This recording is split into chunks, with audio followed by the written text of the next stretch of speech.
to Nation Now. I am Pradeep Nambiar and we have news from the nation, Maharashtra and Mumbai. As they say, in every system there is a conflict between abiding law and arbitrary power. The test for every democracy. It stands or it falls according to its own choice, whether to give supremacy to the law or to the will of the people, whether to constitute a moral association maintained by duty or a physical one kept together by force. We are joined by esteemed guests. We are joined by Gopal Tiwari ji of the Indian National Congress. Gopal ji, welcome to the show. We're joined also by Mukesh Gandhi Saab. Mukesh Gandhi Saab from the NCP. Ajit Pawar ji, welcome to the show, sir. Welcome to the show. And shortly we'll be joined by Mr. Ali Daruwala from the Bharatiya Janata Party. Gopal ji, we'll begin from you. आज जिस प्रकार से एक लहर चल रहा है कि लव जिहाद अलग विषय था, आज वोट जिहाद का विषय है. वोट जिहाद against the BJP. FIR has been launched against Salman Khurshid की नीस के खिलाफ एफआईआर लॉन्च किया कि उन्होंने वोट जिहाद अगेंस्ट बीजेपी जो लॉन्च कर दिया है.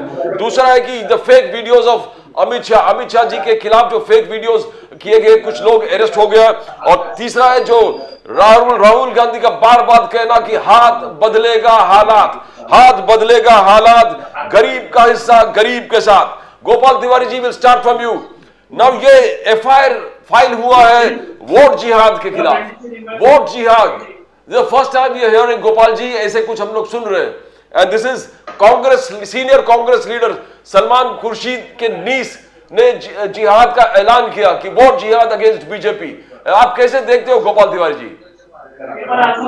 देखो सर, चुनाव आयोग जो भूमिका निभा रहा है वो पूरा देश देख रहा है और election commission must be strict on rules and regulation.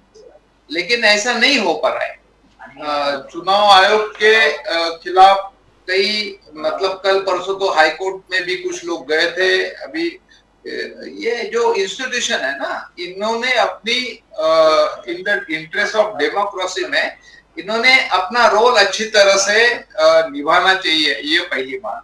अभी वो जिहाद और ये जो लोग ऊपर मामला उछाल रहा है, तो एक्चुअली मोदी गारंटी की जरूरत नहीं है भारत को. India has already life long guarantee of constitution. Bharat को संविधान की लाइफ लॉन्ग गारंटी है और ये बार बार बिना पूछे जो गारंटी की बात कर रहे हैं, क्योंकि उनको पता है कि मोदी जी ने पहले जो जो वादे किए थे वो नहीं निभा रहे. तो ये ग्लोबल स्थिति है. पर बात करो ना, अब लव जिहाद पे बात करो. ये क्यों टॉपिक चेंज कर रहे हो? वोट जिहाद, वोट जिहाद, ये नया टर्म है. वोट जिहाद जो सलमान खुर्शीद की जो नीस है, भांजी मारिया आलम खान, उन्होंने कहा कि बीजेपी के खिलाफ जिहाद है, आप बीजेपी के खिलाफ वोट कीजिए. She was campaigning for Samajwadi candidates. तो आज एक बहुत बड़ा इशू बन गया है कि बीजेपी के खिलाफ वोटों का जिहाद. अभी इलेक्शन चालू है, वोट जिहाद. सिक्का मारो बीजेपी के खिलाफ, सिक्का मारो जिहाद, बिहार बीजेपी के खिलाफ जिहाद है. गोपाल जी, देखो, ये जिहाद के बारे में तो सलमान खुर्शीद क्या कर रहे हैं और कौन से इससे कह रहे हैं, वो उनका रोल वो वही खुद ही बता सकते हैं. लेकिन जो आज जरूरी पॉइंट है, जो आवश्यक पॉइंट है, उन मुद्दों पे चर्चा होनी चाहिए. ये जिहाद के, देखो एक बात बताता हूँ आपको. एक मिनट केरला, सुनो. ये जो जिहाद का जो पॉइंट है वो कांग्रेस की एक प्रकार की चाल है और वो नरेंद्र मोदी जी के सामने अपना मुस्लिम कार्ड को ज्यादा पावरफुल करने का प्रयत्न कर रहे हैं. आप उसको दूसरे पॉइंट पे डाइवर्ट मत करो. और मोदी जी की गारंटी और कॉन्स्टिट्यूशन की गारंटी, आप क्या से क्या बात करते हो? कोई लॉजिकल बात करो ना यार. तो मैं ऐसा बोल रहा हूँ, आप लॉजिक तो यही मैं बता रहा हूँ. तो आपको बोलना है, you know what I am trying to say, Gopal Tiwari जी, आपको अगर बोलना है कि हाथ बदलेगा हालात, ये हर चीज से अलग है, आगे है. जो कांग्रेस का मैनिफेस्टो है वो हर चीज से अलग है. आपका कहना है कि कांग्रेस का मैनिफेस्टो हर सेक्शन के लिए न्याय देने वाली है, जो आप कह रहे हैं कि 5 पिलर्स ऑफ जस्टिस और 25 गारंटी. बोलिए गोपाल तिवारी जी, बोलिए. देखो, आज के हालात में देश को जो जरूरी है वही 5 पिलर्स ऑफ जस्टिस हम देने जा रहे हैं। उसमें युवा है, महिला है, नारी है, किसान है, लेबर है और सोसाइटी है, हिस्सेदारी है। तो जो जरूरी बात है वो करना चाहिए। अगर आप जो बताता मोदी, मतलब बीजेपी जो चाहती है जिहाद वगैरह वर्ड यूज करके, तो केरला फाइल जो पिक्चर आई थी 32,000 केसेस लव जिहाद के बताए गए, प्रैक्टिकली सिर्फ 3 निकले, 33 अमंग 32,000। लिसन, बोलिए मेरे को बोलने दीजिए। 32,000 में से प्रैक्टिकली 3 निकले ओनली, और वो प्रोड्यूसर, फिल्म प्रोड्यूसर को सुप्रीम कोर्ट में एफिडेविट देना पड़ेगा। ये वास्तवता है। आप हिंदू मुस्लिम में, और देखो जिहाद और ये तो कोई में धर्म में भी हो सकता है ना। पत्नी को लेना और पत्नी को छोड़ देना, हवा पे छोड़ देना, ये तो हिंदू में नहीं हो सकता क्या? ये तो हिंदू हर धर्म में हो सकता है। ये मुस्लिम और हिंदू और जिहाद ये वर्ड यूज करने की जरूरत नहीं है हमको। और ये क्या करना है? ये कोई भी धर्म में हो सकता है। कोई बड़ा नेता अपने पत्नी को, हिंदू धर्म में ऐसा नहीं होता है। Don't talk like this. अरे तो फिर क्या हो रहा है? अरे हिंदू धर्म में ऐसा नहीं है। नहीं, डोंट टॉक रबिश। ऐसा नहीं है।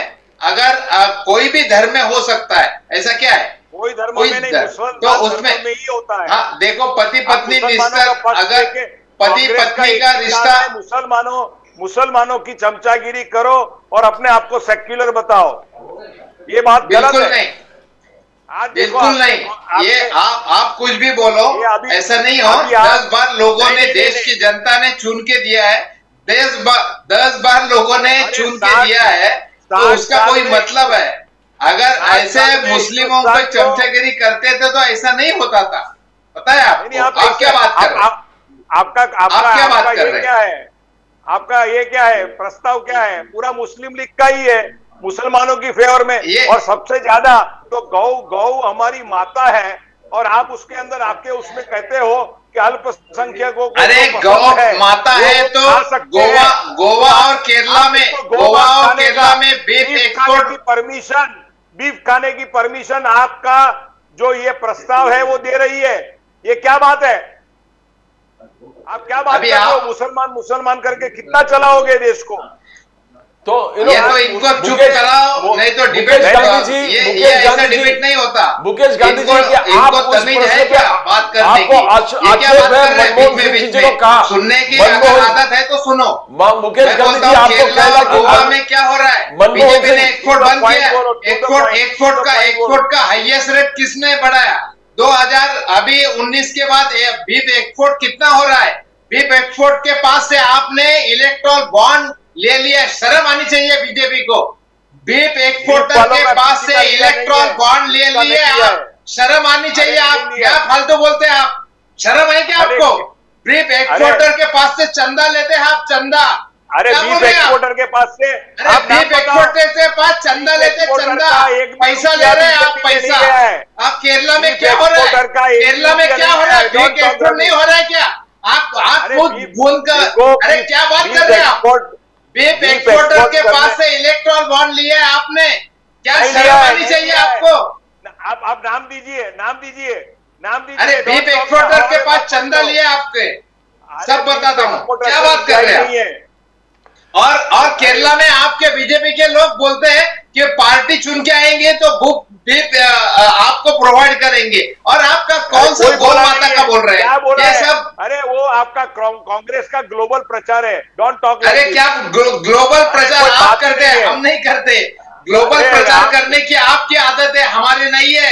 10 बार चुन के आए, 10 बार चुन के आए हैं। वो 60 साल में हिंदुस्तान का आप अभी 2 बार चुन के आए हैं। जरा सुनने का रखो। 10 बार चुन के आए हैं, और अभी चलिए आप बताइए, अपना बताइए। मुकेश गांधी जी, मैं आपसे पूछ रहा हूं, मुकेश गांधी जी, मैं आपसे पूछता हूं, मनमोहन सिंह जी का जो स्पीच है, जो बार बार मोदी जी कह रहे हैं कि first right of resources is with the Muslims, क्या ये आपत्तिजनक है कि मनमोहन सिंह जी को इस टॉपिक को सेक्युलरिज्म में जो बिलीव करते हैं, धर्मनिरपेक्षता में जो बिलीव करते हैं, उनको इस भाषा का उपयोग नहीं करना चाहिए? क्या आपका यह कहना है मुकेश गांधी जी?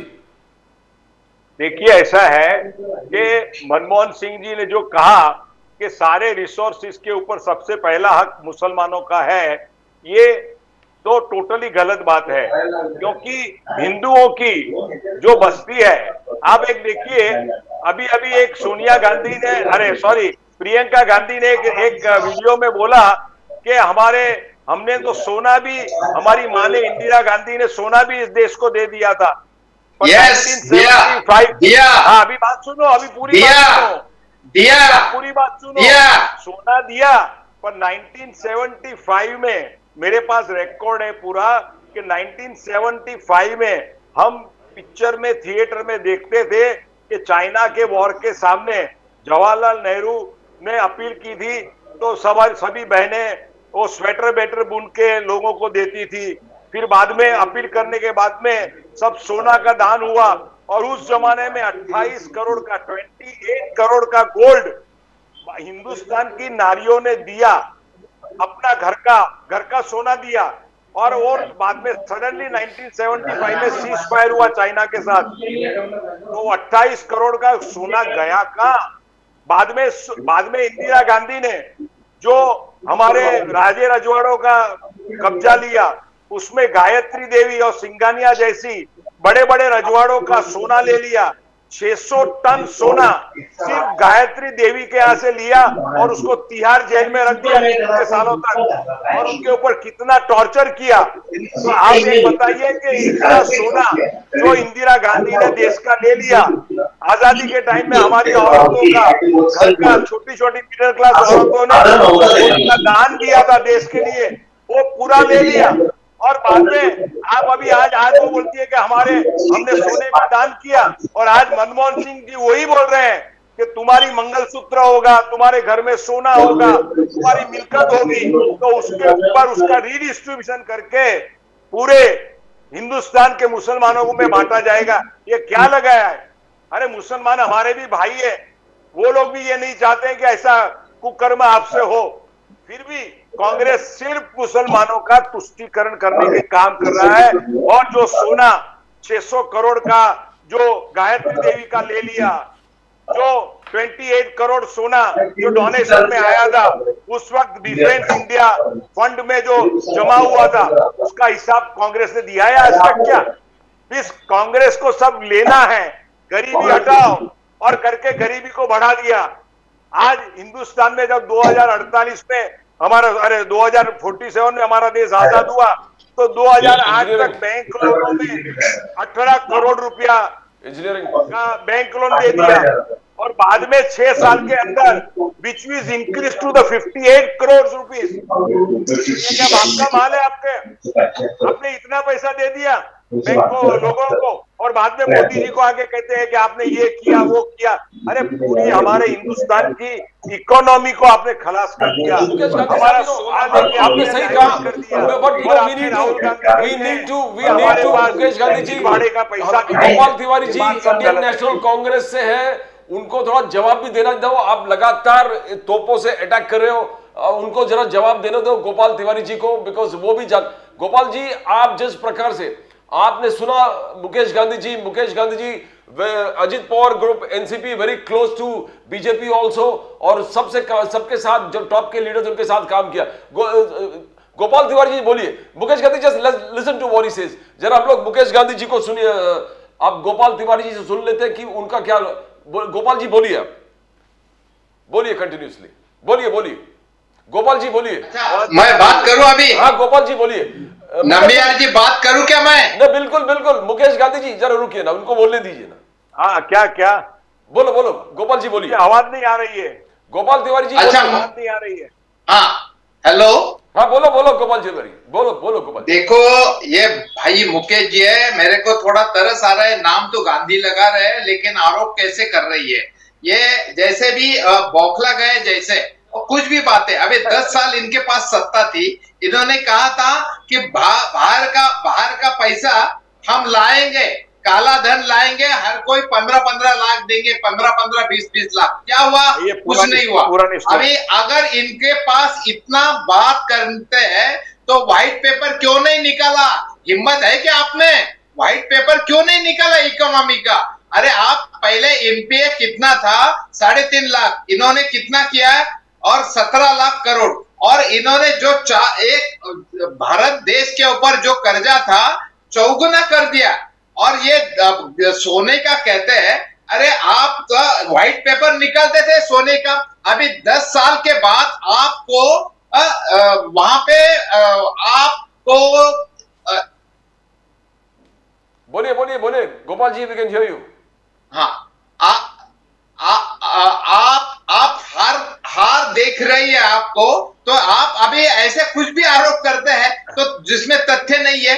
देखो, जो गरीबों ने मंगलसूत्र और सोना रखा गिरवी, तो 2014 में 25,000 करोड़ था जो सोना गिरवी रख के पैसा दिया था। आरबीआई का रिकॉर्ड है, आरबीआई का रिकॉर्ड है।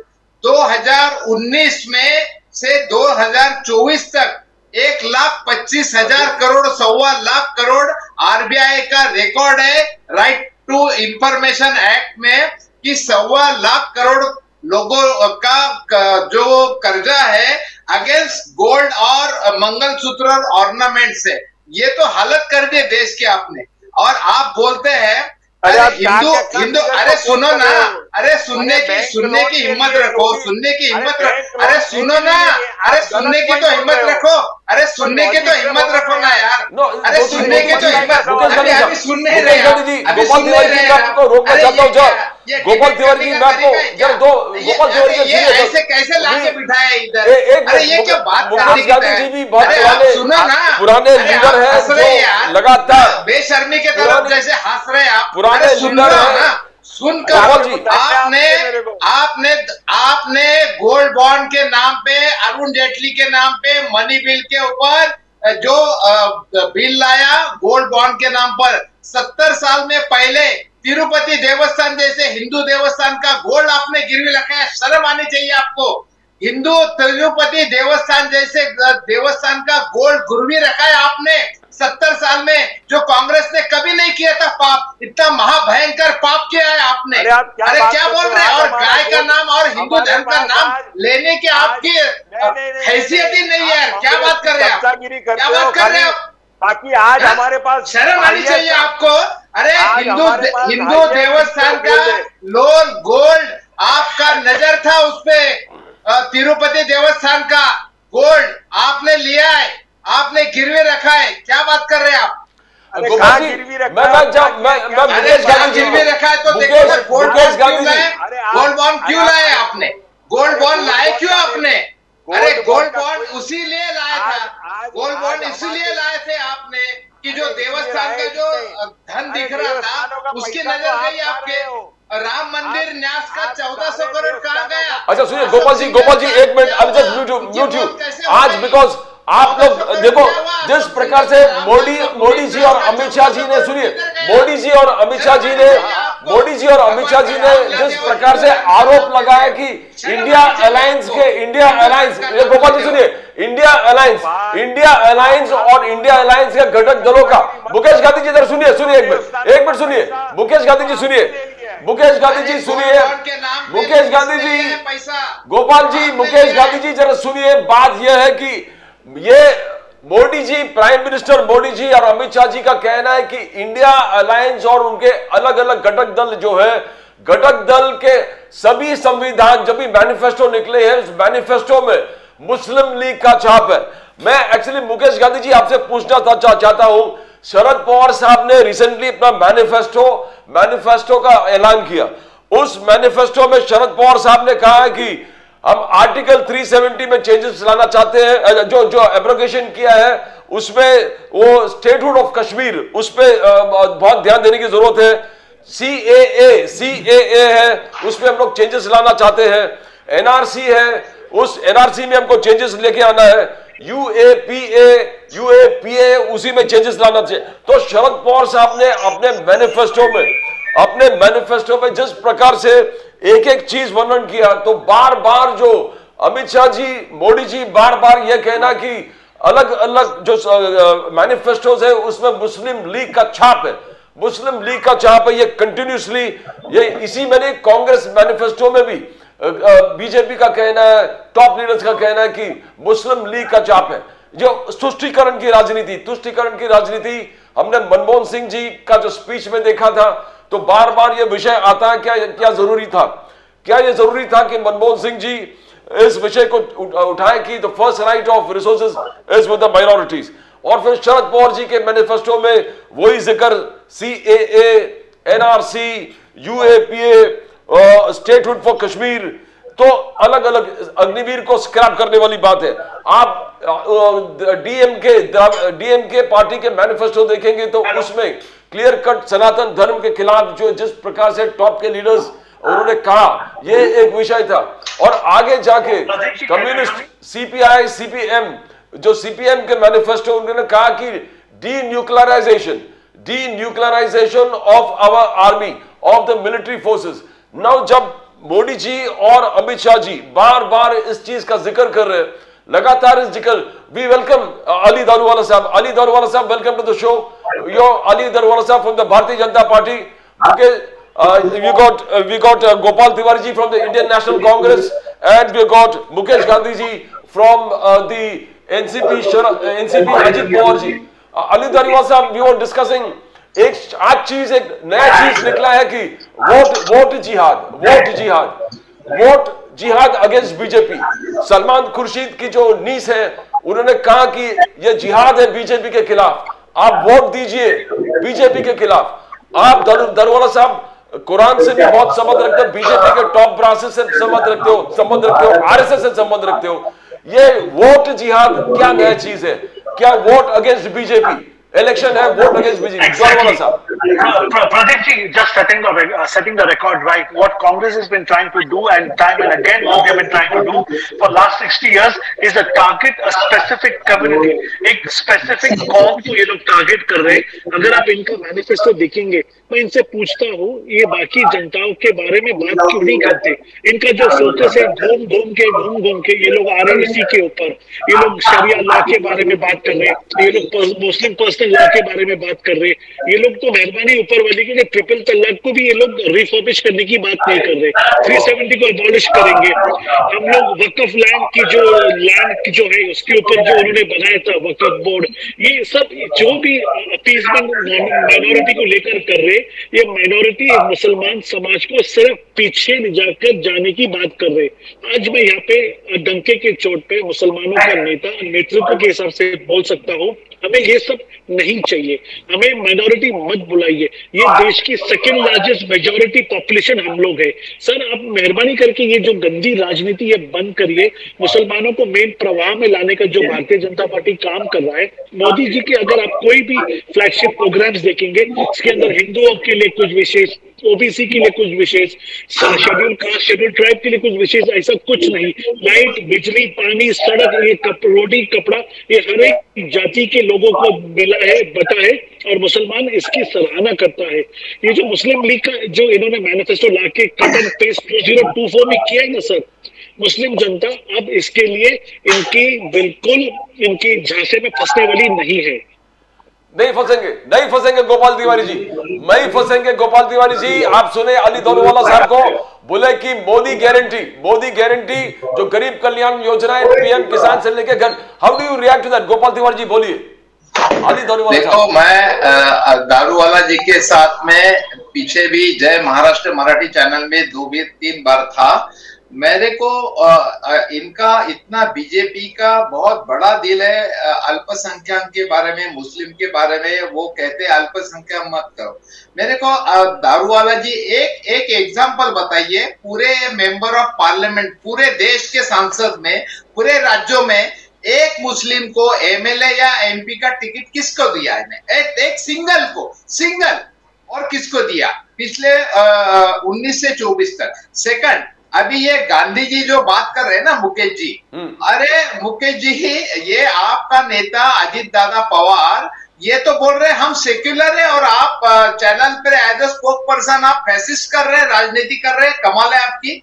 आपके अजीत दादा बोल रहे हैं कि हम धर्मनिरपेक्ष है, हमने अपनी आइडेंटिटी। अरे आपको बोल दो, अरे आपके अजीत दादा पवार बोल रहे हैं कि हम सेक्युलर है, हम कोई एक धर्म के नहीं है, और आप यहाँ पे खुली बात फैसिस्ट का रोल निभा रहे हैं। आप कमाल है आप भैया। आप दूसरी बात, अरे बात तो करने दो यार।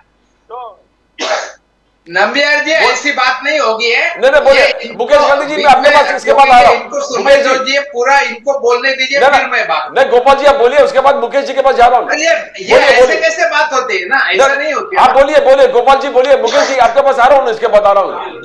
दूसरी बात, हमारा मैनिफेस्टो जब से मोदी जी ने कहा उसके बाद 78 लाख लोगों ने डाउनलोड किया है, और उन्होंने देखा है कोई एडिटोरियल में, कोई all India through out India में और कहीं पे भी मैनिफेस्टो का जो गलत जो इम्प्रेशन बता रहे मनमोहन अपने मोदी जी और बीजेपी, उसके बारे में कहीं कोई एडिटोरियल आर्टिकल छपा नहीं है। दूध का दूध पानी का पानी। आपका मैनिफेस्टो आपके सामने भी है, मेरे को कौन से पेज पे कौन से नंबर पे क्या लिखा है बता दीजिए, मैं अपनी हार एक्सेप्ट करता हूँ। ये कुछ भी नहीं है, ये नथिंग। देखो हमारी एक पहले से है कि हिंदू धर्म का पुरुषार्थ है सर, राजधर्म निभाते हुए जो पिछड़े जाति के, अल्पसंख्यक, छोटी जाति को, जो माइनॉरिटी है, उनका संरक्षण करना, उनका रक्षण करना हिंदू धर्म का पुरुषार्थ है, राजधर्म है। जब राज्य में गुजरात में मोदी सरकार गोपाल जी आपने बोला कौन सा पेज, सेवकों को दारूवाला साहब आपको एक मिनट बोलने दीजिए ना, अरे बोलने दीजिए ना, अरे बोलते हो आप देखो मैं क्या बोल रहा हूँ। जब केंद्र में कांग्रेस बीजेपी की सरकार थी, अटल जी की थी 99 से 2004 तक, उसी समय राज्य में गुजरात में मोदी की सरकार थी, तब कार सेवकों को, हिंदुओं के ऊपर अत्याचार हुआ। कैसे हुआ? नाकाम सरकार ये रक्षा नहीं कर पाई इनकी। जब 50 के बाद, जब 1990 में बोफर्स के नाम पे वीपी सिंह की बीजेपी के सपोर्ट पर सत्ता आई, तभी कश्मीर पंडितों को हमले हो गए।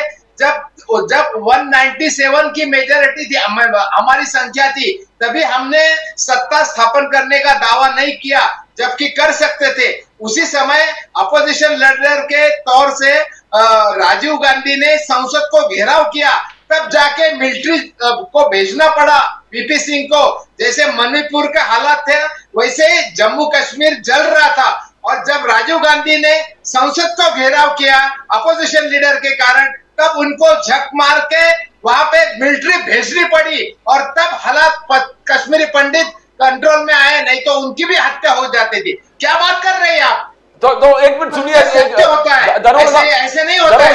2 मिनट मुकेश गांधी मैं आपके पास आ रहा हूँ। दरोगा साहब बोलिए, 2 मिनट कुछ बोलना था इस विषय में। कई उदाहरण देता हूँ। अक्षरधाम पे हल्ला हुआ, किसकी सरकार थी? गोपाल जी सुनिए, अभी इनका सुनिए। कांग्रेस बाजू में हुई सत्ता से तभी हिंदुओं पे अत्याचार हो रहे। क्या हो रहा है पुलवामा में? अरे पुलवामा के 40 हिंदू जवान थे, पुलवामा के, उनके बीवियों का मंगल सूत्र छीना गया। शर्म आनी चाहिए। आज तक एक सिंगल एफआईआर नहीं हुआ है आपको, शर्म नहीं आ रही क्या आपको? सुनिए गोपाल जी, आप सुनिए, अली दारूवाला जी एक सेकंड, मैं आपको सवाल पूछता हूँ गोपाल जी। आपके राज्यपाल बोलते सत्यपाल मलिक, आप उनको बोलते चुप बैठे भाई, क्यों झूठ बोलते हो? झूठ पे झूठ बोल रहे हो। झूठ बोलते नहीं तो क्या किया आपने? पुलवामा के 40 हमारी, अरे पुलवामा के 40 हिंदू जवानों की विधवा हो गई है। अरे क्या किया? देवेंद्र सिंह कहाँ है? डीवाईएसपी देवेंद्र सिंह कहाँ है? गोपाल तिवारी जी जरा सुनिए, अली दारूवाला गोपाल जी, अली दारूवाला जी बोलेंगे। एक मिनट गोपाल जी, एक मिनट बोलिए। अली दारूवाला जी बोलिए। अली दारूवाला जी बोलिए। गोपाल जी, जेडीयू के कन्हैयालाल से स्क्रिप्ट लिखा। गोपाल जी जरा सुनिए, गोपाल जी, अली दारूवाला बोलो बोलो। अरे कन्हैयालाल जी में गोपाल जी, एक अशोक सेकंड, गहलोत ने मुझे एक सवाल 2 पूछने घंटे दो। में कार्रवाई की, 2 घंटे में। गोपाल साहब, और गोपाल साहब, मैं आपको सवाल पूछता हूँ, एक सेकंड।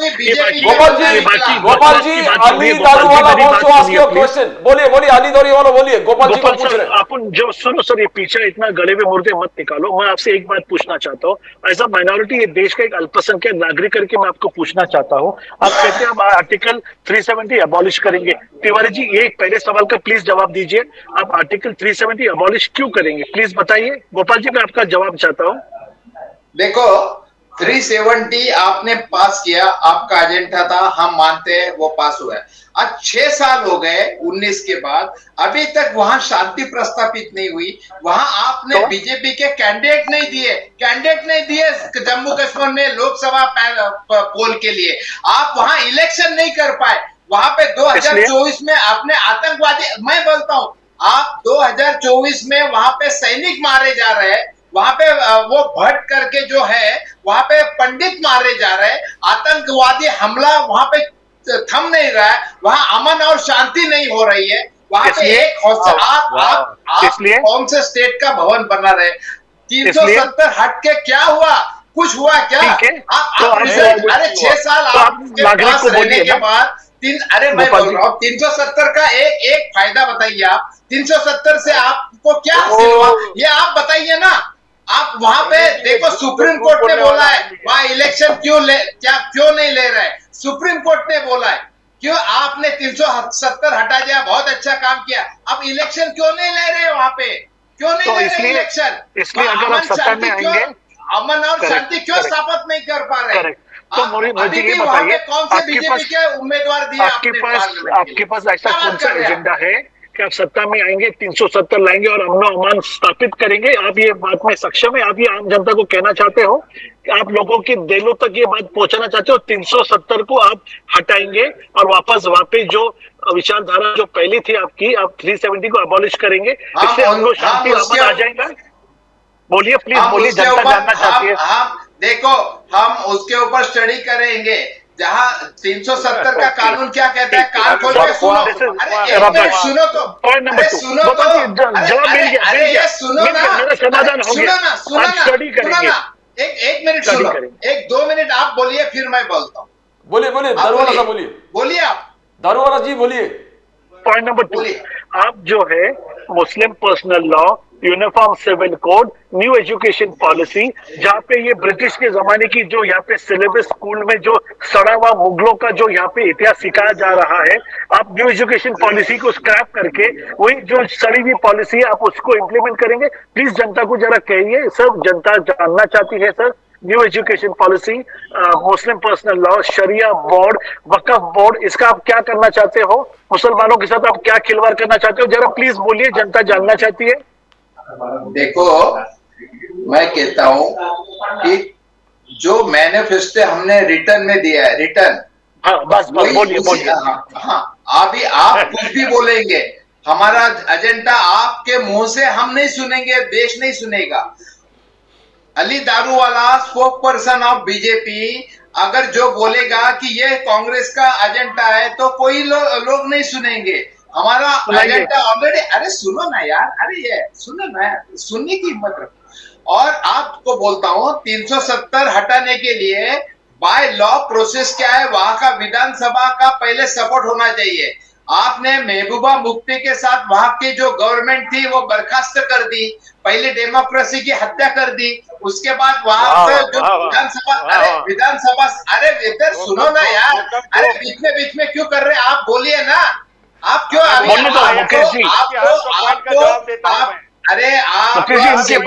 जनता को सुनने दो। अरे ये क्या बोल रहे हैं? ये गांधी जी को बोलिए, मुकेश जी को जरा चुप बैठिए।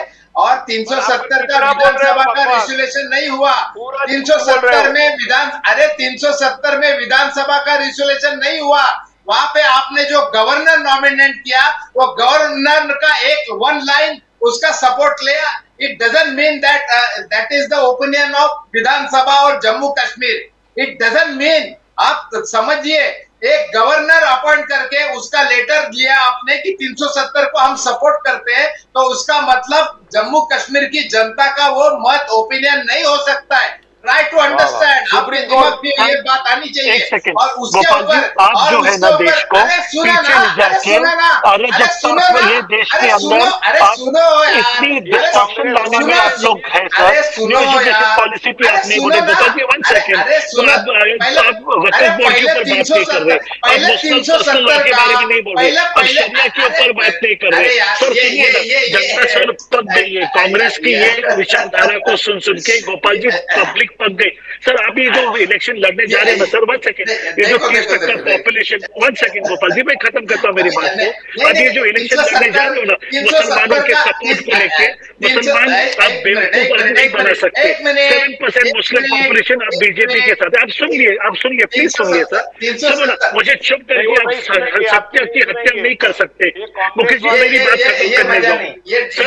मोदी जी ने कल रात को मोदी जी ने शपथ लेके कहा 70 साल के ऊपर के वायु के लोगों को, भले वो हिंदू मुस्लिम सिख ईसाई, below poverty line above poverty line, वो कोई भी नागरिक ये देश का है, उसको जन औषधि उसका मेडिकेशन पूरा फ्री मोदी ने गारंटी दिया सर। उसके ऊपर आप कुछ बोलिए सर, उसके ऊपर आप कुछ तो सराहना कीजिए सर। यहाँ पे गरीबों को, शायद आप भी 70 साल के हो गए, आपको भी दवा लगेगी, आपकी तबीयत की कुछ अवस्था मुझे ठीक नहीं लग रही है सर, आपको औषधि फ्री मिलेगी। इसके बारे में गोपाल जी आप क्या कहना चाहते हो? देखो आयुष्मान, उसके बारे में मैं क्या कह रही हूँ, जनता फैसला करेगी। मोदी की गारंटी के पहले जुमले रहेंगे, मोदी के ऊपर भरोसा नहीं लोगों का। अभी देखो 370 का आप डिबेट पूरा नहीं कर रहे और बाकी लोग बाकी मुद्दों की तरफ बढ़ रहे हैं। जो रिजल्ट है वो सारी दुनिया देख रही है सर, फॉरेन इन्वेस्टमेंट आ गए। ओके सर, एक सेकंड चलो मैं आपको बताऊं, 370 के फायदे दिखाता हूं मैं आपको, आप फायदे देख लो सर। आप फिर बाद में बोलिए ये झूठ बात है, आप बोलिए ये झूठ बात है सर।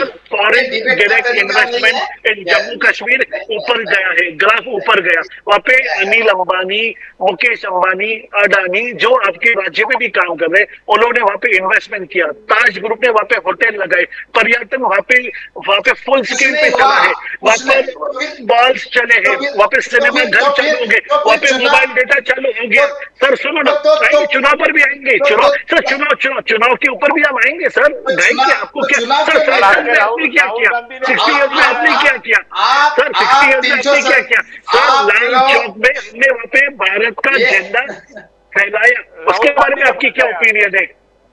बिल्कुल आप बोलिए ना सर। 370 वहाँ पे हटा करके वहाँ पे भारत का ध्वज, वो राहुल गांधी जी जैसा बता रहे मुकेश जी, आपने लहराया ना सर। तो ये चेंजेस आप अप्रिशिएट नहीं करते सर? अब टूरिज्म कितना बढ़ गया, कितने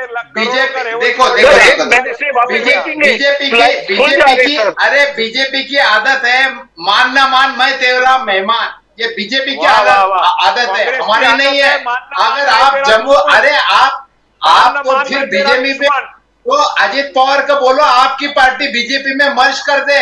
ये क्या बात कर रहे हैं आप? आपका नेता बोल रहा है सेक्युलर पार्टनर आप बीजेपी के, अरे आप अजित पवार को बोलिए आप बीजेपी में शामिल हो जाए। बीजेपी के साथ में है, आपकी आइडियोलॉजी को मानते हैं सर। अरे कुछ नहीं, अरे राष्ट्रवादी दम में रहता है, आप में दम रहता है तो आप वहाँ पे बीजेपी के साथ चुनाव लड़के बीजेपी की सत्ता क्यों नहीं आई? जम्मू कश्मीर में बीजेपी की सत्ता क्यों नहीं आई? बीजेपी की सरकार क्यों नहीं बनाई? 370 इतना अच्छा है तो जम्मू कश्मीर में बीजेपी की सत्ता स्टेट गवर्नमेंट क्यों नहीं बना? क्यों नहीं बना बीजेपी का स्टेट गवर्नमेंट जम्मू कश्मीर में? अरे आप जबरदस्ती दारूवाला जी, मैं आपको एक बात बताना चाहता हूँ। और वहाँ के आपके बीजेपी के लोकसभा के कैंडिडेट कौन है? नाम दीजिए मेरे को। जैसे जम्मू कश्मीर में बीजेपी के लोकसभा के कैंडिडेट कौन है? नाम दीजिए आप बीजेपी वहाँ कैंडिडेट नहीं खड़े कर पाई यार, क्या बात कर रहे हैं आप? 370 अरे आप उसमें फेल गए हैं। आप 370 का हवाला मत दीजिए सर, बंद हो गई, मिलिटेंसी खत्म समाप्त हो गई। आप कुछ भी बोल रहे हैं, सराहना क्यों नहीं करते गोपाल जी? देखो citizens are going to take decision और अभी देखो लोग जनता जो है वो डिसीजन लेने वाली है। आप आपका एजेंडा बजाते रहे, ढोल बजाते रहे, हिंदू का ढोल बजाते रहे, कुछ नहीं होने वाला है। आप गुमराह कर रहे हैं, देश को सत्यानाश कर दिया, देश को लुटाया, देश के ऊपर 4 गुना कर्जा किया है, आपके देश की संपत्ति की लूट कर दिया आपने। आप राज करने के हक में नहीं हो, बिल्कुल नहीं है, कुछ नहीं है। Nothing has been done by BJP, that's all, कुछ भी नहीं हुआ। बिल्कुल गोपाल जी, अच्छी बात। मेरे एक सवाल का जवाब दीजिए ना गोपाल जी प्लीज। प्रदीप जी एक सवाल मैं कहना चाहता हूं कि अगर गांधी जी को नेहरू ने भटका करके, गुमराह करके अगर उस टाइम यूनो में नहीं गए होते तो कश्मीर हमारे साथ होता। आज वो जो जवाहरलाल नेहरू ने भूल की थी, वो भूल का आज प्रायश्चित करवा के हमारे हिंदुस्तान के साथ आज कश्मीर को जोड़ा है। और आप कांग्रेस वाले कुछ नहीं करते हैं। आप सुनिए, का जीवन में सुनिए, हिम्मत है तो सुनिए, हिम्मत है तो सुनिए, जवाब देता हूँ। चुप रहिए, हिम्मत है तो सुनिए, बकवास मत कीजिए। हिम्मत है तो सुनिए, हिम्मत है तो सुनिए, जवाब देता हूँ। नंबियार जी सुनिए, मैं जवाब दे रहा हूँ, मैं जवाब दे रहा हूँ, जवाब दे रहा हूँ, अरे जवाब दे रहा हूँ ना। पहले गोपाल जी प्रश्न सुनिए जो पूछा। मुकेश गांधी जी बोलिए पहले वो जो बोला। ये कैसे यार, गोपाल जी एक मिनट सुनिए क्या बोल रहे हैं। कैसे पकड़ के लाए क्या? आपका क्या है बोल रहा है ये? बोलिए। सुनिए, बोलता हूँ ना, सुनिए ना। अरे एक सवाल दीजिए। ये क्या फालतू में, ये सुना ना, दे रहा हूँ। गांधी जी बोलिए, मुकेश जवाब दे रहा हूँ, जवाब दे रहा हूँ। सरदार पटेल का जवाब दो।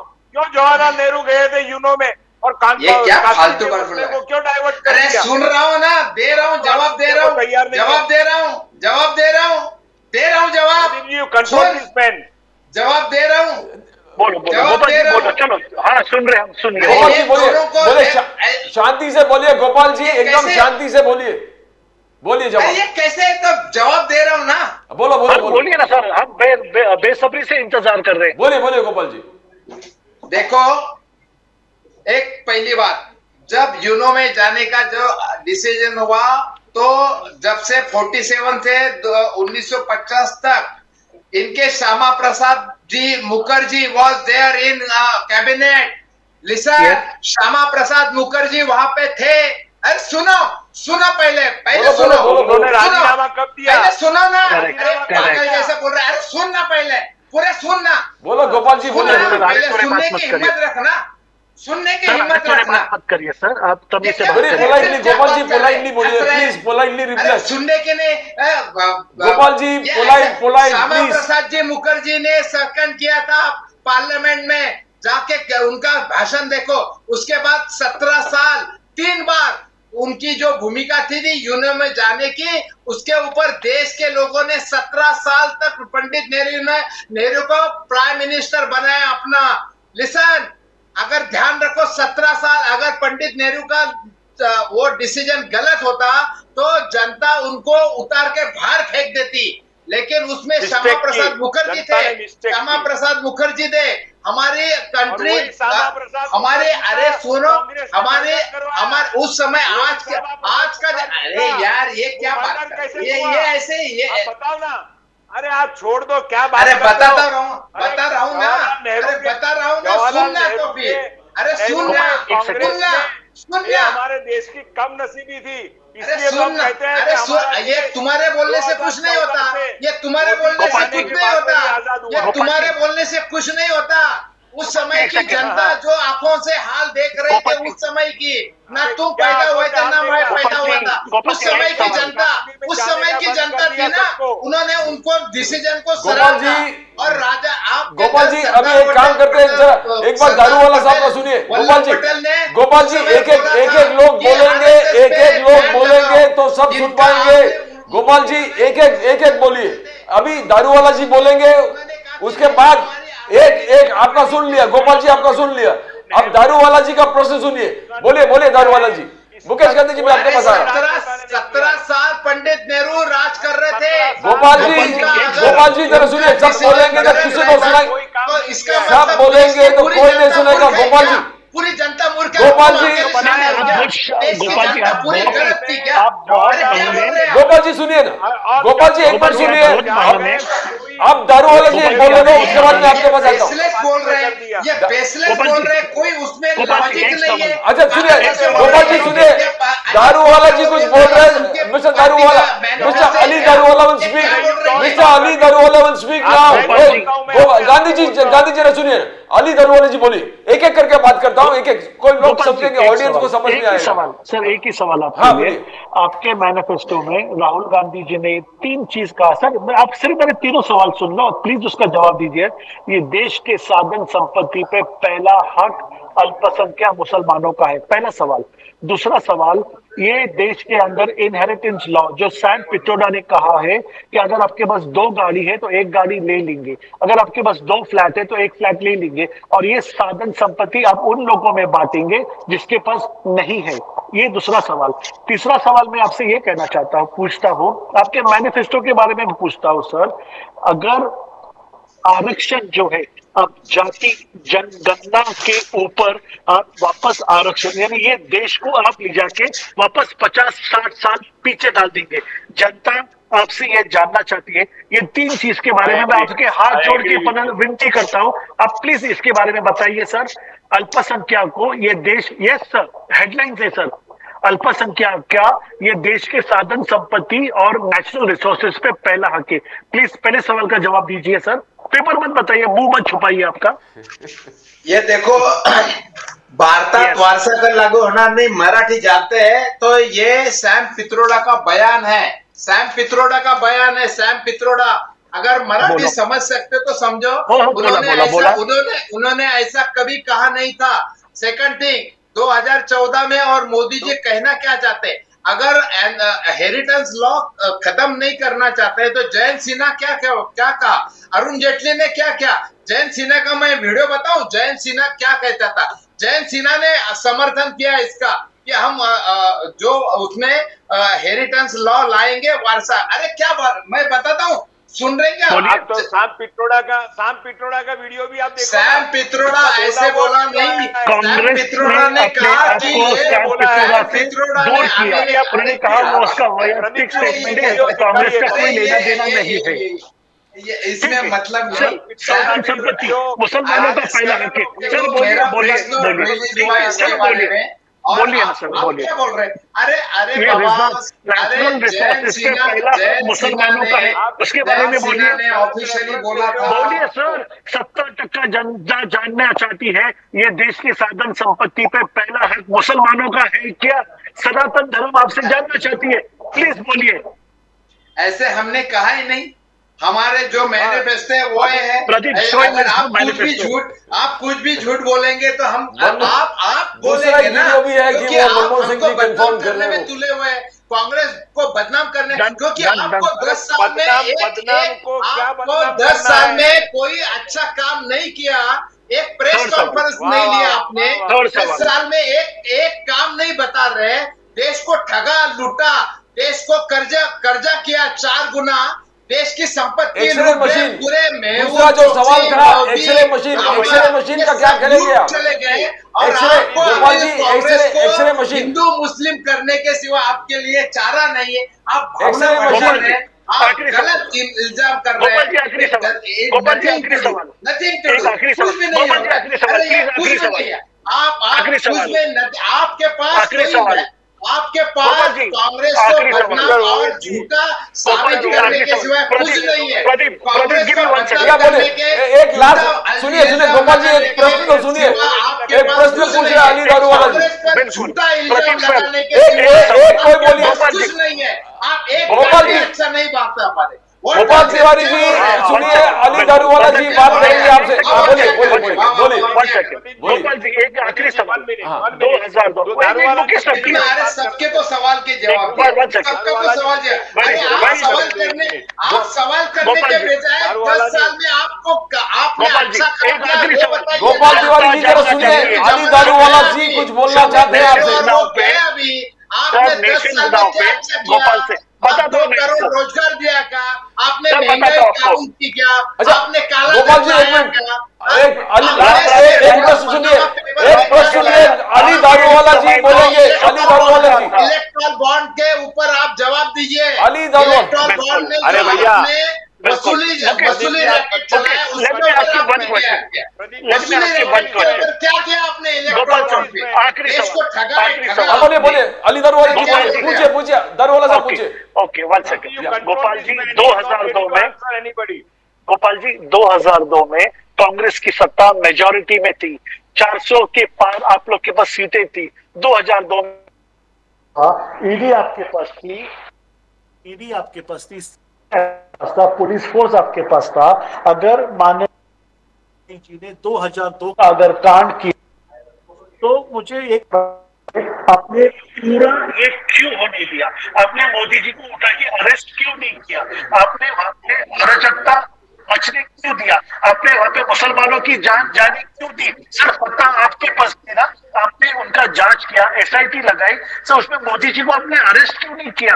सर जनता मुसलमान आपसे एक पहला सवाल पूछती है सर, अगर उनके ऊपर हुआ तो मोदी जी को आपने जेल में क्यों नहीं डाला? आप तो सीबीआई, ईडी सब लोग आपके पास था ना सर, बताइए प्लीज, कांग्रेस बताइए। मुझे चांस दीजिए, ये अभी वही नई रेकॉर्ड चलाएंगे। आप कांग्रेस वालों को ज्यादा मत फ्लैटर कीजिए। दारूवाला जी नहीं एक मुकेश गांधी जी, नहीं मुकेश जी, ये इनको मुंह छपाना पड़ रहा है। मुकेश गांधी जी आप बोलिए, मुकेश गांधी जी बोलिए, मुकेश गांधी जी, मुकेश गांधी जी बोलिए, मुकेश गांधी जी बोलिए, ना आइडियोलॉजी, मुकेश गांधी जी, आप बात करें। मुकेश गांधी जी बोलिए, मुकेश गांधी जी बोले नहीं अभी तक। बोलिए गोपाल जी, जवाब दीजिए, मोदी जी को जेल में क्यों नहीं डाला? 4 तारीख को लोकसभा का रिजल्ट आएगा ना, तब मालूम पड़ेगा कि सच्चाई कहाँ है। और आपको मोदी जी को गोपाल जी आपने जेल में क्यों नहीं डाला? आपने ईडी सीबीआई का वापर क्यों नहीं किया? चली जाएगी।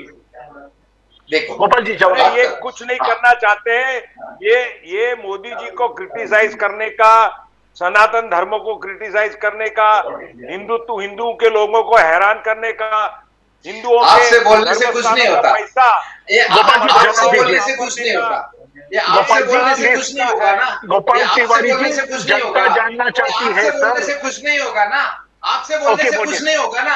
अच्छा गोपाल जी, जो दारूवाला जी ने प्रश्न पूछा कि आपके पास पूरे फोर्स थे, अगर मोदी जी गोधरा में अगर अक्यूज थे तो उनको अरेस्ट क्यों नहीं किया? क्या बात कर रहे हैं? Pradeep sir please tell him to reply. Gopal ji, आप मोदी जी के खिलाफ एक्शन क्यों नहीं लिए गुजरात रॉयल्स में? गुजरात में आपने मोदी जी के खिलाफ एक्शन क्यों नहीं लिए? दारूवाला जी पूछ रहे, बोलिए। मुकेश सर सर आपने गुजरात में मोदी जी को अरेस्ट क्यों नहीं किया? कांग्रेस ने अरेस्ट क्यों नहीं किया? मुसलमान आपसे ये सवाल पूछ रही है आज। हाँ ठीक है ना, बताओ। 2 बातें, एक तो ये जो बोल रहे हैं ना, ये कल तक मतलब 2022-23 का महाविकास आघाड़ी का वज्रमुठ सभा तक इनके नेता मोदी और इनके ऊपर क्या क्या इल्जाम लगा रहे थे, इनका थोड़ा अध्ययन करना चाहिए मुकेश गांधी ने। मेन पॉइंट आ जाओ ना, मेन पॉइंट पे आओ। मोदी जी को अरेस्ट क्यों नहीं किया? और तुम्हारे अजित पवार जो बड़े हुए ना कांग्रेस के सपोर्ट के ऊपर, कांग्रेस का झंडा ऊंचा के हुए, समझो, ध्यान रखो। अरे हाँ सुनो, और आपको भ्रष्टाचारी ठहराया आपके नेता को मोदी जी ने। गोपाल सर प्लीज जवाब दीजिए। Mukesh don't reply. मुकेश उसके सवाल का जवाब मत दो। आपके जो आदर्श नेता मोदी ने बोला था, आपके आदर्श नेता मोदी ने बोला था। सर आप सुनिए दूसरी बात, ये जो दूसरे, अरे सुनो ना, अरे सुनो। और दूसरी बात अभी अली दारूवाला जी का जवाब देता हूं। अभी आपको नहीं जवाब दूंगा, अभी इनको जवाब, अरे उनको जवाब दूंगा। अरे भाई मुकेश भाई सुनिए, 40 करोड़ जनता से जानना चाहती है। अरे शांति से सुनिए ना भाई, अरे शांति से सुनिए, गुजरात रॉयल्स वहां से वो जो आएगा कल पित्रोड़ा बोलेगा उतना ही राहुल गांधी बोलेंगे, और बाद में राहुल गांधी के चमचे भी वैसे ही बोलेंगे। गोपाल तिवारी, जनता जानना चाहती है। गोपाल जी, अल्पसंख्यक जनता आपसे जानना चाहती है। ये मुकेश जी को थोड़ा शांत करिए तो मैं बात बोलो शांत रहिए ना, पहले बोलिए शांत रहिए ना गोपाल गोपाल जी। एकदम बेसलेस बात करते हो। हम तो गोधरा गोधरा अरे, गुजरात रॉयल्स, अरे, गुजरात रॉयल्स में प्रश्न है। गोपाल जी बोलिए, गोपाल जी बोलिए। हिस्ट्री देखिए, वो आपका एनसीपी का लीडर हिस्ट्री देखिए सर। ऊपर गलत इल्जाम लगाया, मोदी के तो आपने मोदी जी के ऊपर गलत इल्जाम क्यों लगाते हो आप? अरे जब आपके पास कोई सुनो नहीं है, आपने सिर्फ पुष्टिकरण की राजनीति की है, आपने कुछ नहीं किया है। और आप तो अजीत पवार, आपके नेता अजीत पवार को पूछिए, आपका कम्युनल, आपकी पार्टी कम्युनल है या सेक्युलर है? आपके नेता अजीत पवार को पूछिए, आपके नेता अजीत पवार को पूछिए। इनको चुप कराए तो मैं इनका जवाब देता हूँ, इनको चुप कराए तो इनका जवाब देता हूँ ना। अली दारूवाला जी को जवाब दीजिए। गुजरात रॉयल्स में प्राइम मिनिस्टर की तो चुप कराए, गुजरात रॉयल्स में एक्शन क्यों नहीं हो गया मोदी जी के खिलाफ? इनको चुप कीजिए तो मैं इनका जवाब देता हूँ। बोलिए बोलिए, चुप कीजिए तो इनका जवाब देता हूँ। बोलिए बोलिए बोलिए। ओके बोलिए। अच्छा, मैं एक बात करता हूँ। 2002 में जो गोधरा हत्याकांड, जो भी ये हत्या हुआ, तो 2002 में ना हमारी सरकार थी, बीजेपी के मोदी जी की सरकार थी गुजरात में, और वहां पे 2000 अटल जी की सरकार थी। 2004 में इंडिया शाइनिंग वगैरह के बाद 2004 में हम आए, मानते हैं। तब उसके बाद हमने गुजरात के बारे में कभी पॉलिटिकल व्यू नहीं रखा। प्लानिंग कमीशन का देख लीजिए, प्लानिंग कमीशन के बारे में वहां से, अरे सुनो ना यार, अरे डिबेट का थोड़ा कल्चर जानिए ना, डिबेट का कल्चर जानिए ना, डिबेट का कल्चर जानिए यार। मोदी को अरेस्ट, डिबेट का कल्चर जानिए। मोदी जी को अरेस्ट क्यों नहीं किया गोपाल जी? ऐसे मोदी जी को अरेस्ट क्यों नहीं किया? इनका नहीं सुनना चाहते तो मत सुनो न सुनिए ना, वो आपका सुनो, पूरे देश सुनना चाहते हैं। प्रदीप जी मैं बात रख रहा हूँ, अपनी बात रख रहा हूँ। बोलो। 2004 के बाद, 2004 के बाद सुनो भाई, 2004 के बाद जो हमारी सिद्धांत की राजनीति है, कानून अपना काम कर रहा है, तो हाँ, वाह वाह वाह, क्या वाह ही बोलेंगे आप? दूसरा और सवाल ही नहीं आपको बोलने का। वाह बोलना पड़ेगा, अरे वाह बोलना पड़ेगा। दारूवाला जी ये बोगस बात करेंगे। अरे यार, बोगस आदमी कौन है? अरे बोगस आदमी 4 बार पार्टी नहीं बदलता, इधर से उधर धोखा नहीं देता, विश्वासघात नहीं करता है। कल्चर है क्या आपके खून में? कल्चर है क्या? 2004 के बाद करने दो ना, बोले 2004 के बाद गोपाल जी। अरे आप दुनिया जानती है बोगस कौन है? अरे करप्शन के ऊपर आरोप आपके मोदी जी ने करप्शन के आरोप आपके नेता के ऊपर किए हैं, आपकी नाक काटी है आप। अरे क्या बोल रहे हैं आप? वही बोल रहे हैं आप वापस, क्या बात कर रहे हैं? अरे क्या आपको, आप हमको राजनीति, अरे यार आपको सरकार के साथ रहते हो, कांग्रेस को तो शर्म आनी चाहिए। 2004 के बाद गोपाल जी क्या हुआ? 2004 के बाद Congress was in power, Congress power में था। 2004 के बाद आपने मोदी जी को अरेस्ट क्यों नहीं किया? अभी ये हाथ है ना, किसी को भी विश्वास नहीं देता है। ये हाथ लोगों को मारने का काम कर रहा है, गिराने का काम कर रहा है। 2004 के बाद क्या हुआ गोपाल जी? बोलने दीजिए, एक तो इनको बोलने दीजिए, नहीं तो जवाब मत करिए। ये तरीका नहीं है डिबेट का, इनको अकल नहीं है, ये तरीका नहीं है डिबेट का। अकल नहीं है इनको कुछ। अरे क्या बोल कर रहे हैं? आपको अक्ल सिखाएगा? अरे अकल का ठिकाना नहीं है ना, कल्चर का गोपाल जी। 2004 के बाद आपका सरकार था, 2004 के बाद आपका सरकार था, आपने एक्शन क्यों नहीं लिया? अगर मैं जवाब दे रहा हूँ तो चुप नहीं बैठ रहे। मोदी जी पर एक्शन हुआ नहीं है गोपाल जी, क्यों? कुछ ना कुछ बकवास करेंगे तो हम मान लेंगे। लोगों को मिसगाइड कर रहे हो आप, शर्म नहीं आती आपको? अरे शर्म तो तुमको आनी चाहिए यार, गोपाल जी, शर्म तो तुमको आनी चाहिए। गोपाल जी बोलिए। अरे हमको काय को शर्म आएगी? 2004 देश के लिए जीने वाले हैं। मुकेश जी एक तो सेकंड, मुकेश इनका जी तो एक म्यूट सेकंड, कीजिए, ये इनको बंद कर मुकेश दीजिए गांधी तो जी मैं तो बात बोलने दो ना वाह उनको। वाह वाह वाह। मुकेश जी जरा मुकेश गांधी जी जरा 2 मिनट बोलने दीजिए ना। आप बोलिए बोलिए Gopal ji. Gopal Mukesh ji 1 second please, Mukesh sir 1 second. बोलो गोपाल जी तो बोलिए। मैं कहता हूं 2004 के बाद जब वहां पे यूपीए की सरकार आई तो कानून के हिसाब से सब हुआ, मतलब 26/11 के ऊपर भी अजमल कसाब को ऊपर ये चला। और अरे सुनो, गोधरा के बारे में सुना, सब हुआ, लेकिन ये प्रोसेस बाय लॉ चल रही थी। उसमें कभी कांग्रेस यूपीए गवर्नमेंट ने इंटरफेयर नहीं किया, बिल्कुल नहीं किया।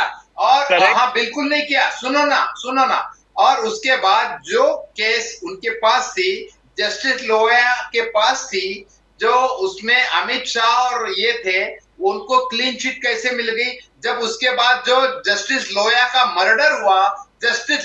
मर्डर हुआ नागपुर में, उसके बाद जायसवाल जस्टिस आए, जस्टिस जायसवाल, उन्होंने 102 लोगों की विटनेस लिस्ट होते हुए 15 दिन में उनको क्लीन चिट दे दी। 15 दिन में 102 लोगों की विटनेस लिस्ट एक का भी वेरीफाई नहीं किया। मैं जिम्मेदारी के साथ बोल रहा हूँ। अरे तुमको तो लेना देना नहीं, तुम चुप बैठो, ये बात करेंगे ना, ये तो इनको मैं जवाब दे रहा हूँ। तू बीच में क्यों बन रहे हैं? तुम बीच में इनको। अच्छा, जस्टिस लोया का मर्डर हुआ है, जस्टिस लोया का मर्डर हुआ है, और इनको सीबीआई कोर्ट ने क्लीन चिट दी, सीबीआई कोर्ट ने क्लीन चिट दी। ये क्या हुआ? और एक सोनिया गांधी थी, जब भूकंप हुआ गुजरात में, तो महाराष्ट्र के गुजरात को 2 जिले भूंज उन्होंने दत्तक लिया। जब कर्नाटक और महाराष्ट्र के, हमने ऐसा कभी व्यवहार नहीं किया। जब गुजरात में भूकंप हुआ तो गुजरात में भूकंप हुआ तो महाराष्ट्र और कर्नाटक की कांग्रेस सरकारें सोनिया जी के आदेश पे वहां मदद करने पहुंची। अरे एक मोदी जी को अरेस्ट क्यों नहीं किया? सीबीआई ईडी सत्ता आपकी थी गोपाल जी। अब मैं कहता हूँ देखो, कानूनी कार्रवाई चल रही थी, कानूनी कार्रवाई बंद नहीं हुई थी। कानूनी कार्रवाई से जो कोर्ट में जो जस्टिस के पास जो इनका केस था, उसका मर्डर हो गया जस्टिस लोया का। क्या हुआ उसका? अरे हुआ क्या जस्टिस लोया का? मर्डर हुआ क्या? नहीं हुआ ना मर्डर। उसके बाद जो जायसवाल आए, उन्होंने 100 के ऊपर विटनेस एक भी चेक नहीं किया और अमित शाह जी को क्लीन चिट दे दिया। ये क्या पता है? ये क्या बात है? अरे तुम क्यों बोल रहे भाई? अरे इनको जवाब दे रहा हूँ, तुम क्यों बोल रहे? आप कुछ बोलना चाहते हो? बोलिए बोलिए। क्यों बोखला गए? तुम क्यों बोखला गए? आप कुछ बोलना चाहते हो? बोखला गया क्यों? तुम क्यों बोखला गए? तुमको क्यों हलचल दारू वाला होने साहब लगी? बोलिए। अरे क्या बात? गोपाल सर, मुकेश सर, मैं आपको कहता हूँ, आज जनता को एक हकीकत जानना जरूरी है। Mukesh Gandhi, 1 second. He doesn't have an answer. I will just go and I'll say, sir, 1 second. Mukesh Gandhi जी एक बात सुनिए, गोपाल जी को इसका जवाब देने नहीं आ रहा। कांग्रेस के पास ईडी थी, सीबीआई थी, ये देश के सारे संसाधन थे, इन्होंने मोदी जी को अरेस्ट किस लिए नहीं किया? मैं आपको कहता हूँ, क्योंकि उसके अंदर नरेंद्र मोदी जी ने सच्ची ईमानदारी से ये 2002 का जो गोधरा कांड हुआ था, उसके अंदर ईमानदारी से उन्होंने शासन को रबाया। अगर उनके खिलाफ एक भी आयोटा रहता, इनके पास अगर सत्ता है, ये उन्होंने उठा के उनको जेल में डालती थी। एसआईटी ने उनको क्लीन चिट दिया। नरेंद्र मोदी 2002 से ये कांग्रेस की जितनी ये लोग जो उनके ऊपर आक्रमण कर रहे हैं, उसमें से वो क्लीन होते होते बाहर आए 2014 में। मैं तो ये कहता हूँ, 1 सेकेंड, मैं तो ये कहता हूँ 2014 से लेके अब 2024 तक ये जो 10 साल का शासन हुआ है, इसके अंदर मोदी जी ने खुद के लिए कभी कुछ काम नहीं किया। कांग्रेस एक जवाब भी नहीं दे सकी। मुसलमानों का ये संसाधन के ऊपर पहला हक कैसा है? मुसलमानों को मुस्लिम पर्सनल लॉ, वक्फ बोर्ड, शरिया लॉ से आप कैसी मुक्ति दिलाएंगे? आप ये जो मुसलमानों को गुमराह कर रहे हो ना सर, कांग्रेस ने यह बंद करना चाहिए। क्योंकि मुसलमान, कल की जो पुणे की रैली हो गई, इसके अंदर 1 लाख की व्यवस्था होने के बाद 2 लाख लोग ये सभा देखने आए। सर ये मैसेज जा चुका है, अब की बार 400 पार। ये जो आर्किबिशप हो रहे हैं ना गोपाल जी, मुकेश गांधी जी, मैं आपको ये क्लियर कहना चाहता हूँ, ये प्रेस्टिजियस चैनल के ऊपर there is no stopping back. 2047 श्रेष्ठ भारत, अखंड भारत और विकसित भारत बनाए सिवा भारतीय जनता पार्टी चैन नहीं लेगा। गोपाल तिवारी जैसे जितने सीनियर है, मैं इनकी शुभकामनाएं देता हूँ, इनकी सेहत के लिए परमेश्वर से प्रार्थना करता हूँ। कांग्रेस के जो लोग गुमराह हो गए ना सर, एक एक करके, मैं पर्सनल अटैक इन पे इसलिए नहीं करता हूँ क्योंकि कल गोपाल तिवारी जी भी हमसे संपर्क साधेंगे कि हम भारतीय जनता पार्टी में आना चाहते। जो लोग जन कल्याण में, लोगों की सेवा करने में मानते हैं, आदरणीय अजीत पवार जी का नाम जो इतना लूजली ले रहे ना सर, आज अजीत पवार जी इतना बड़ा नेता है, जो आदमी 50 एमएलए को महाराष्ट्र में ला सकते, उनके बारे में ऐसा लूज व्यक्त करना बहुत गलत है। एकनाथ शिंदे जी, ये जन कल्याण के लिए ये लोग काम कर रहे हैं। बारामती के अंदर 3 लाख वोट से सुमित्रा बहनी जीतने वाली है। अब ये बात को समझ के चलिए। और ये कह के मैं आपसे ये विनती करता हूँ, Gopal ji please check your facts. आपके पास सारी साधन सामग्री थी, आपके पास कोई भी एविडेंस नहीं था। भारतीय जनता पार्टी अगर कोई गलत विचारधारा से काम करती है तो मैं वो व्यक्ति हूँ जो ये प्रेस्टिजियस चैनल पे उसकी निंदा करता हूँ। अगर हमारे हाथ से गलती होती है तो मैं उसको एक्सेप्ट करता हूँ। तो आप प्लीज अजीत पवार जी, एकनाथ शिंदे जी के बारे में ऐसा मत कहो। उनके पीछे 50 एमएलए साथ में है। Final word from you in 1 minute. What is going to be the BJP performance in Maharashtra and India? I'll come to everybody. 1 minute में समाप्त कर दो सर। धनवाला साहब, उसके बाद Mukesh Gandhi. INDI organization is going to disintegrate. यहाँ पे जो इंजन है ना, आप कौन से इंजन में बैठेंगे? आप ममता बनर्जी के इंजन में बैठेंगे? आप क्या यहाँ पर कौन से आप किसको आप नेता कहना चाहते हैं? आप क्या प्राइम मिनिस्टर राहुल गांधी जी को बनाना चाहते हैं? आप क्या ना, आपका प्राइम मिनिस्टर कैंडिडेट है कौन? जनता जानना चाहती है। आपके पास तो प्राइम मिनिस्टर कैंडिडेट भी नहीं है। आपकी विचारधारा, आपका मैनिफेस्टो एकदम मिसगाइडेड है सर। जो लोग सनातन को यहाँ पे कीड़ा और वायरस और एलर्जी कहते हैं, आप उनके साथ में कंधे को कंधा लगा के सत्ता बनाने जा रहे हो सर। सर, ये जो स्टालिन गवर्नमेंट है, ये जो आपकी जो आंध्र की गवर्नमेंट है, ये जो केरला के अंदर जो माओवादी लोग है सर, ये देश को उन्नति की तरफ नहीं लेके जाएंगे। ये गलती प्लीज मत करिए। 400 पार इस बार होने दीजिए, क्योंकि जो संशोधन हम लाना चाहते हैं, जो आप कहते हैं ना, यहाँ पे हम लोग कॉन्स्टिट्यूशन को चेंज करेंगे। मोदी जी ने कल कसम खा के कहा कि उनकी ऐसी कोई भी विचारधारा।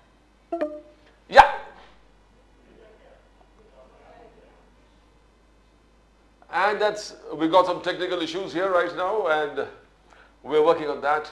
That was the final word. Final word. We're getting the injuring on the job, and okay, somehow there's some technical glitch, and we come to the end of the program. And as we always say, जिस प्रकार से हर चीज में लोग बोलते हैं कि we the people hereby resolve to constitute India into a sovereign, socialist, secular, democratic republic, and to secure to all its citizens justice, equality, liberty, and fraternity. Justice, social, economic, and political. And liberty is freedom of speech, expression, faith, worship, and belief. Equality is equality before the law and equal protection of rights. And fraternity is believing eternal brotherhood, believing territorial and political integrity. Yes. Darwala sir, you wanted, yes, viewers, yes. Well, yes, fine. Last word, Darwala sir, 1 minute. We heard you. We heard you. We'll go to Mukesh Gandhi sahab, 2 minutes. Mukesh Gandhi sahab, बोलिए, what is going to happen? 45 plus sir, Maharashtra में।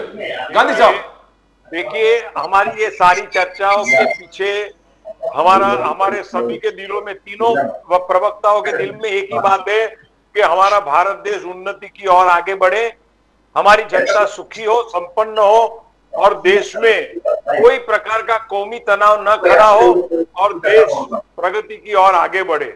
अभी जिस तरह से नरेंद्र मोदी जी ने एक विश्व वंद्य व्यक्तित्व बना करके हमारे देश को आगे बढ़ाया है, और जिस तरह से हमारे अजीत पवार जी ने आज तक कांग्रेस की गलत नीतियों में रहे, पर उनका दुख होने के बाद में और उनको दर्शन मिलने के बाद में वो बीजेपी के साथ जुड़े हुए हैं अपना अस्तित्व रख करके। तो इसके कारण इनके पीछे एक ही भाव है कि जो 5 नंबर पे इकोनॉमी हमारी आई है, उसको 3 नंबर पे हमें ले जाना है और देश को सुखी करना है। और मैं यही बात कहता हूं कि मैं एक उर्दू कवि के संबंध से एक बात कहना चाहता हूं कि मैं हिंदू के बोलिए मैं हिंदू के ऊंचे शिखरों के और मस्जिद के मीनारों से पुकार देता रहा। हिंदुत्व मेरे आचरण में था, इस्लाम मेरे व्याकरण में था। तो फिर कौन है वे लोग जो मेरी इस रामायणी धरती और पुरानी आकाश पर अपनी बंदूकों का शोर उठाते हैं? कौन है वे लोग जो मेरी इस रामायणी धरती और पुरानी आकाश पर बंदूकों का शोर उठाता है? क्या हम सबको मिलके रहना है? बस मोदी जी ने कभी भी मुसलमानों के खिलाफ कोई बात नहीं की है, कभी भी द्वेष फैलाने का काम नहीं किया है। साहब, yes. उन्होंने सिर्फ जिस तरह से इजराइल को अपना एक व्यक्तित्व बनाया, एक देश का इतिहास परंपरा खड़ी की, वो परंपरा मोदी जी ने खड़ी की है, उसको आज हमें आगे बढ़ानी है। और गोपाल तिवारी जी, द फाइनल वर्ड।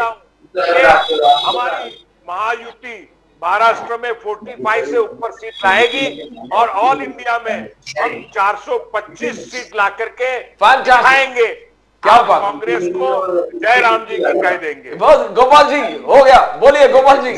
सुनिए, मुकेश गांधी साहब को सुन लिया आपने, दारूवाला साहब को सुन लिया, द फाइनल वर्ड। देखो प्रदीप जी, हाँ,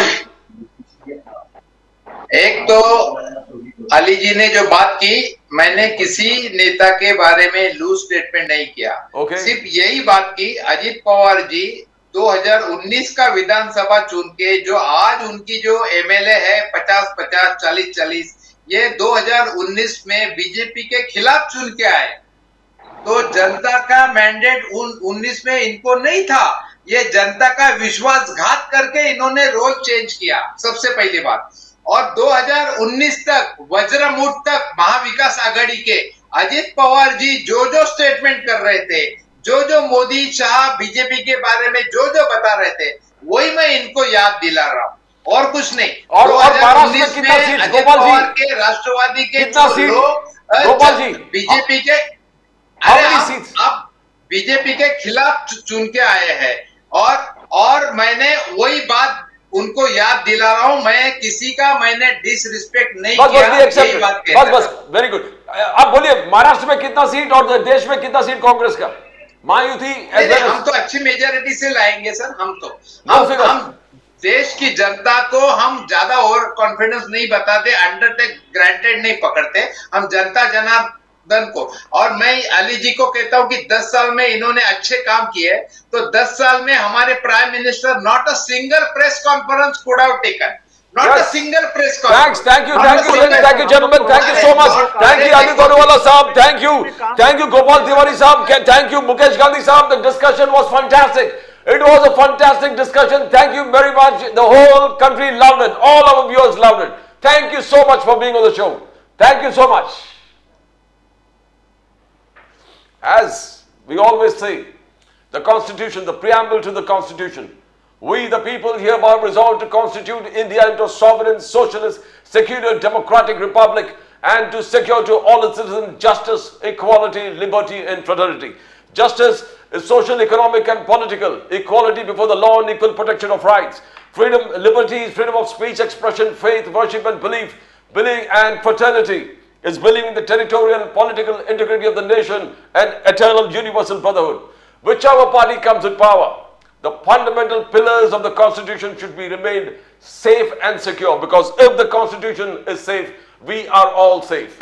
That's all from Pradeep Nambiar Nation Now. We'll come again with more news from the nation, Maharashtra and Mumbai. Till then, it's bye for now.